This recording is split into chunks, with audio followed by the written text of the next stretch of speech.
Another year comes with another new WWE 2K game where the showcase mode welcomes us like, Happy New Year! Wait a minute!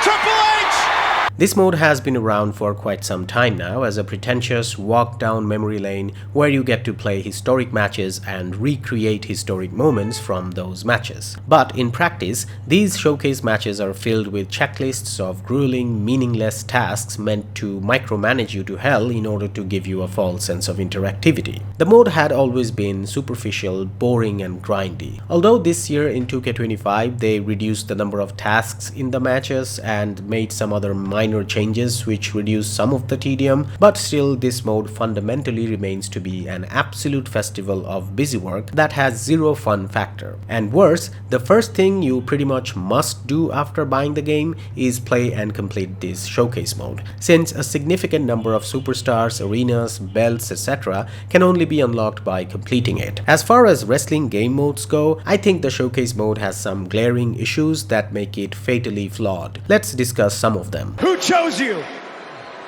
Who? First of all, let's be honest, a lot of us simply do not care about the superstars we are forced to play with in the showcase mode, or the part of history the mode highlights for that matter. This year with the Bloodline Dynasty showcase, for example, I don't even know or particularly care about a lot of the superstars I had to play with or against, and I think it's safe to assume most younger wrestling fans wouldn't either. Unless you are an absolute wrestling nerd, it's easy to bet most people don't care about playing as these superstars, let alone unlocking them. I don't think anything about you. But the showcase mode forces you to play and unlock them all, as firstly, you can't choose which showcase matches you want to play. If you don't clear one, the next one does not show up in this list. Secondly, the game doesn't show you the stuff you're gonna unlock from a particular match, unless you've already completed all the objectives and finished it. So you don't even get to know if going through this grueling trial is worth your time or not. Even if the players were given choices as to which matches they want to play and what stuff they want to unlock, still the way showcase matches are designed is fundamentally flawed in a way that prevents you from having any enjoyment out of it. You are given these objectives like hit someone with 3 heavy attacks or 3 running attacks, or taunt at the opponent, or simply damage someone until this meter fills, etc.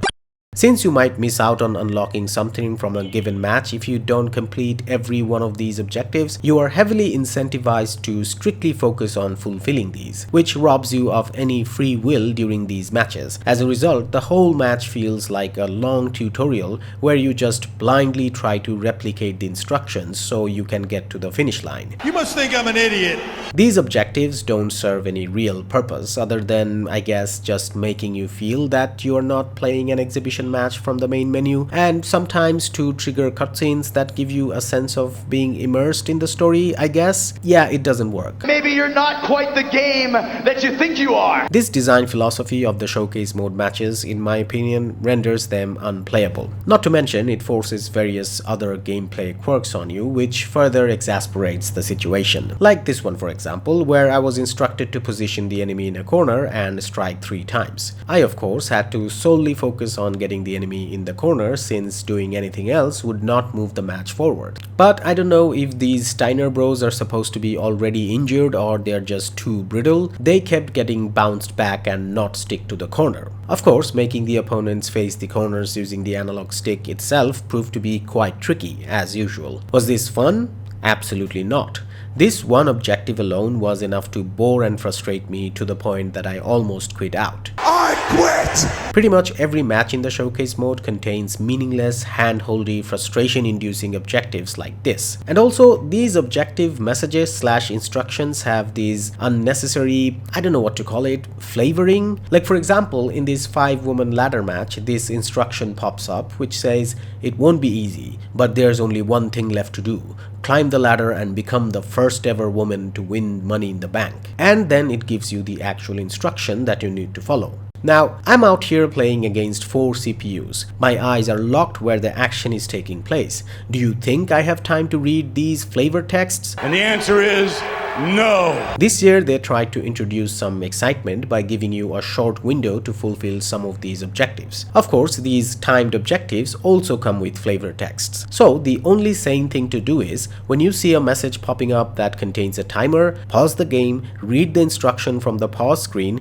and then hope to God that you can pull it off before the time runs out. Of course, it makes the matches very immersive indeed. No, I'm kidding, it doesn't. Don't do that. Multi-people matches have issues, of course. Sometimes your partner in a tag match, in their infinite enthusiasm, ends up winning the match for you before you've completed all the objectives. Which means you won absolutely nothing. Meaning you don't get to unlock everything from the match, and as usual, you don't even get to know what unlockables you just missed out. So, therefore, A rematch. especially in this 8-player Wargames match, which by its very nature takes a long time to actually begin, someone from my team always pinned someone successfully and ended the match before I could complete the grueling grind of storing 3 finishers to complete an objective. In this tables match, my partner repeatedly tried to break a table with an opponent, as they should.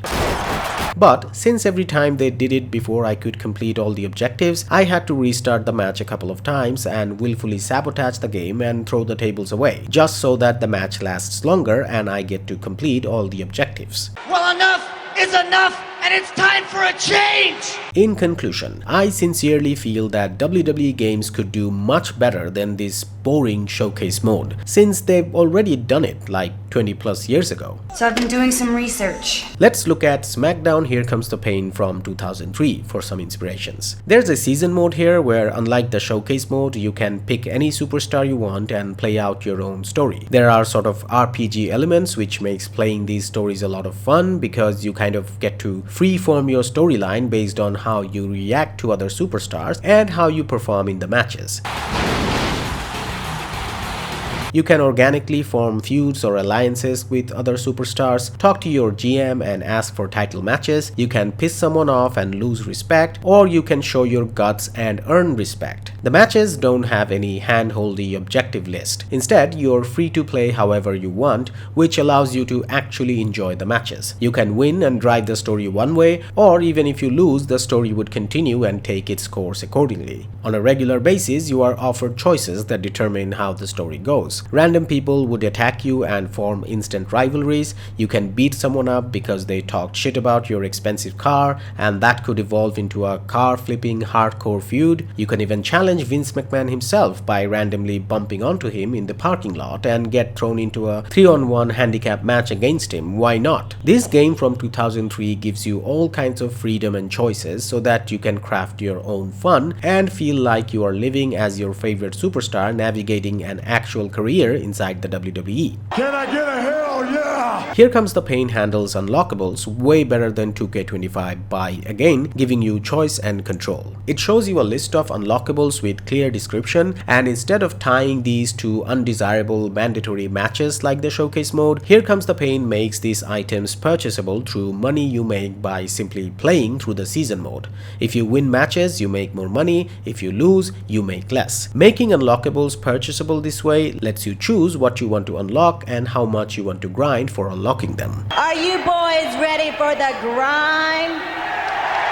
Yes, I know, a lot of what I just said about the season mode do exist in My Rise, but the reason My Rise doesn't work for me, and I'm sure I'm not alone in this, is because to my absolute amazement, My Rise is only playable with a created superstar. This never made sense to me, as WWE is fundamentally about the superstars, the sort of brand that a superstar builds surrounding their personality. I don't understand why I can't play a story mode like My Rise with my favorite superstar that exists in the actual WWE, but instead I'm forced to play as a non-relatable generic 3D model. Well, I'm sure a lot of people like My Rise the way it is, that's all good, but then what I'm really proposing here is that, first of all, just kill the boring showcase mode. Then maybe think about putting all those resources that goes into making showcase into making My Rise playable with an actual WWE superstar. Or better yet, maybe just create a separate story/season mode that contains RPG elements that let you drive branching storylines and matches that do not dictate to you how many punches you should throw, and change the way unlockables work, like I just discussed. You need a different approach. The main point here is the developers must give us choices in these modes. Choices to play the matches however we want to play them, choices to decide what we want to unlock, choices to craft our own story which would make us feel like we're living our favorite WWE superstar's life. If games from 20 plus years ago with so much limited resources were able to do it, I'm sure with the current technology and budget, it should be doable quite well. But most importantly, remember that Showcase mode is an absolute time waster, garbage, anti-fun, and it should not exist from the next year's game onwards. And that's the bottom line, 'cause Stone Cold said so.